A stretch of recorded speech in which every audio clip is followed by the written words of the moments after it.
Hi, everybody. This is Chubby Checker. Don't go anywhere, because profiles will be coming right up.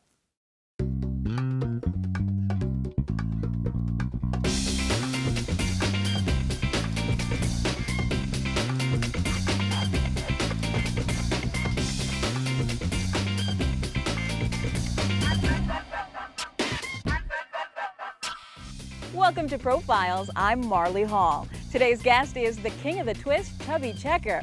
With more than 20 top 40 hits to his credit, Chubby Checker's impact on the formative years of rock and roll is undeniable.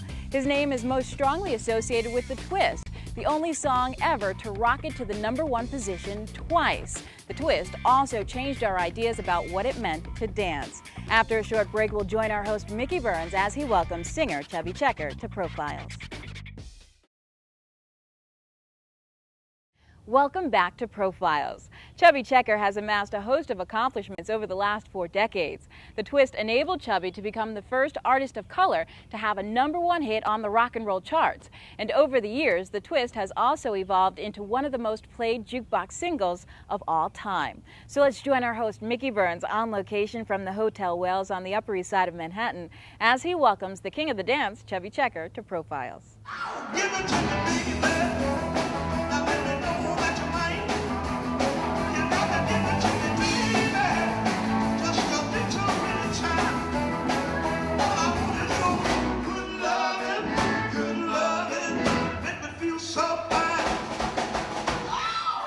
Chubby Checker, welcome to our show, Profiles. Thank you, Mickey. Pleasure meeting you. Nice being in New York. Oh, it's good seeing you. And for our viewers, you are a music icon, known primarily for or you're synonymous with a song known as The Twist. The #1 song. It's officially the #1 song on the planet last year. By Billboard magazine. That's right. I saw that. You've had such a remarkable career. You have other firsts too. That's not the only one. But before we go into it, I read somewhere that you recorded that song in like 35 minutes? Yeah. In fact, I was in high school, and Dave Apple we went up to do the twist. Yeah. He says, Chubby, the third cut, that part where it says, Daddy's sleeping and Mama ain't around. He says, it's a little flat. I says, Dave, my grades are failing. I'm going to graduate in a few months. My grades are terrible. David, they'll never know. I'm gone home.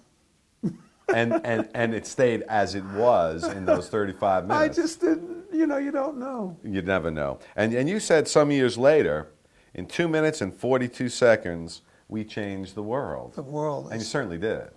The twist is like when Alexander Graham Bell said, Watson, is that you? Well, what happened at that moment? The phone became a permanent fixture in the lives of everyone in the world. And when Edison turned that light on, at that moment, the light bulb became a permanent fixture. Yes. When we did the twist on American Bandstand, the dance floors would be changed around the world forever. Yeah. Because it represents, like the light bulb represents light. Right. The telephone represents sound. Right. The twist represents dancing apart to the beat. And it became a permanent fixture in the lives of the people that dance on the dance floor from that moment. And anyone after that who made a song that had a beat is like building a room, turn on the lights, we have the phone, let us have a dance floor. That's it. As simple as that.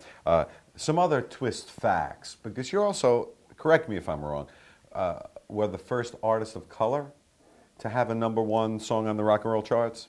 I really don't know, but I read that. I really don't know. I know that Chubby Checker was the first guy that came on the scene with all this stuff that was never done before.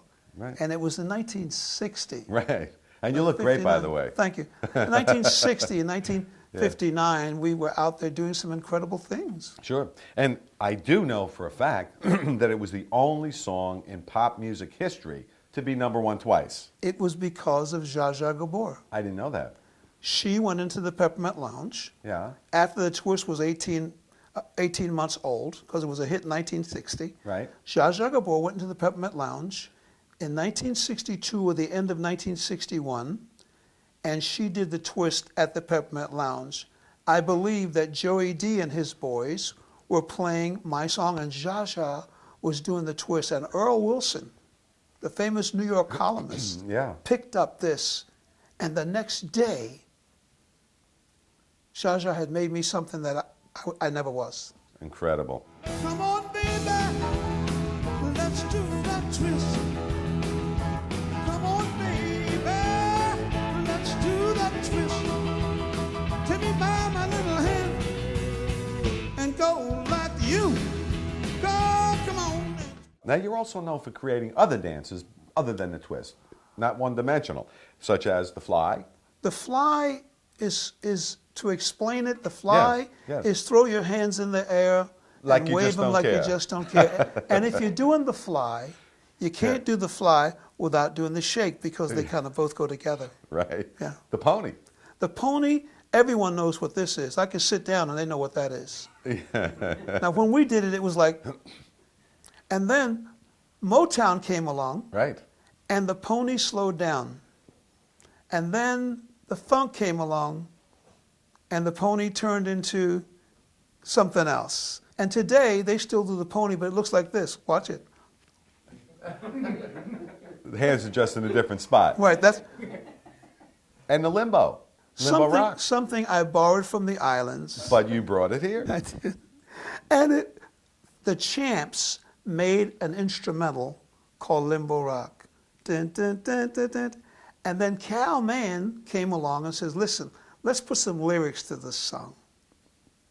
And he did. Yeah. Little did we know What it would do. what it would do. Sure. Now, just in case some of our viewers aren't that familiar with Chubby Checker, you recently said in an article, dancing as we know it is as old as my career.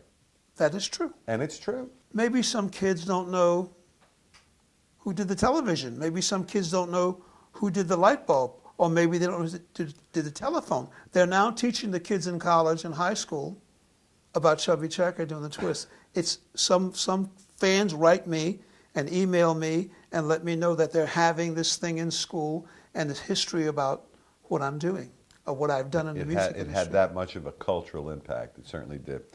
Now, many people to this day still feel that Chubby Checker was discovered by Dick Clark. So? They're just curious. So? I mean, do you want to give him credit? Dick Clark was discovered by me. I discovered Dick Clark. Now, I've never said that. Yes. I've never said that. Okay. He said, Dick Clark discovered Chubby Checker. Yes, he did. I discovered him. How did we do that? And Dick, if you're listening, listen carefully. Go ahead.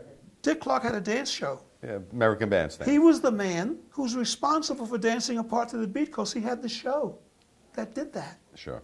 I always thought that I always honor Dick Clark all the time. Mm-hmm. He was in Philadelphia. I was in Philadelphia. Right. If you weren't playing the twist, you weren't doing anything. And the thing is that Dick Clark, I was discovered on American Bandstand. Right. But when I got discovered, Dick Clark got discovered. That's a good way of putting it, Chubby. And I never thought of it that way. And I always said to Dick, whenever you're having a big affair, why am I not there? Well, and what was his answer? He didn't have an answer. Yeah.